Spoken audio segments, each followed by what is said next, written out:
Tribuna Zahod, vrsta 17, sedež 6. Na njem gospod Janez Rakuša. Ob častitljivem jubileju 90. rojstnem dnevu sta mu na tekmi proti Krškem čestitala in ga obdarila direktor in kapetan. Mi pa smo se odločili najstarejšega Štajerca s papirji povabiti pred mikrofon. In med drugim nam je pojasnil, da tekme Maribora v Ljudskem vrtu ne izpusti.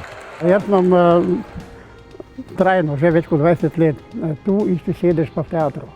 Tudi ko sem bil pred 3 leti operiran, sem imel hudo operacijo raka in pa sem šel že kmalu na tekmo. Morda pa je navijanje za NK Maribor in obiskovanje tekem eliksir mladosti. Lahko, na vsak način, sigurno. No, prosim, samo enostransko, samo nogomet, ne.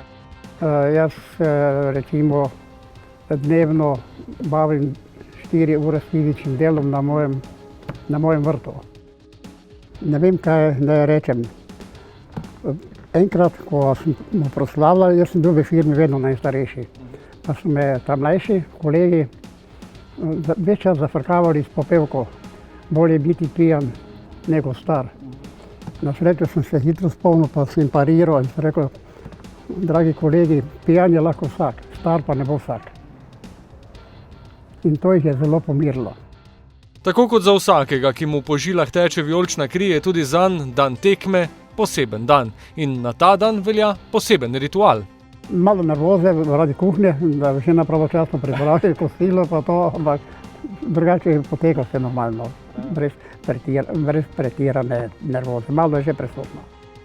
Obvezno en deci rdečega Gregorčičevi in po tekmi pa en deci rdečega pri tabulu. To je ritual.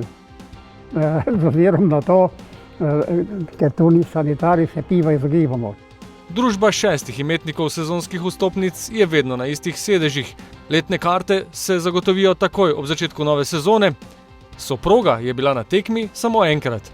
Enkrat je navijala za napačni klub, pa smo malo očitno.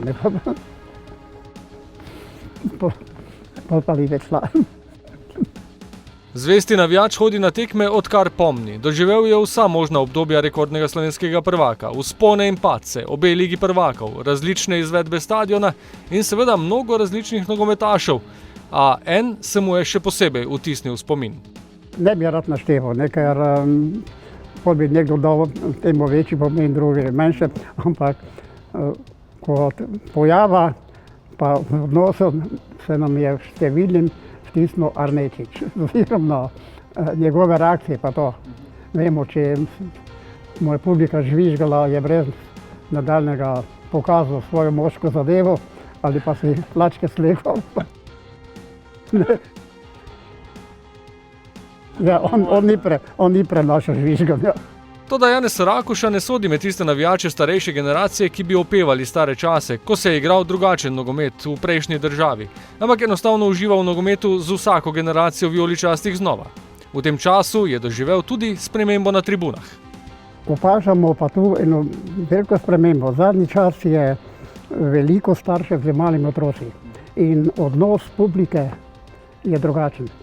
Čim začne kakšne, vemo že kaj, take izraze, bodi tiho, otroci so zraven.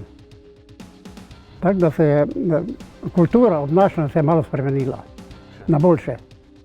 Kupec pa gledalec ima pravico, pa se lahko dovoli vse, ampak sam pri sebi se moraš neko mejo postaviti. Ne?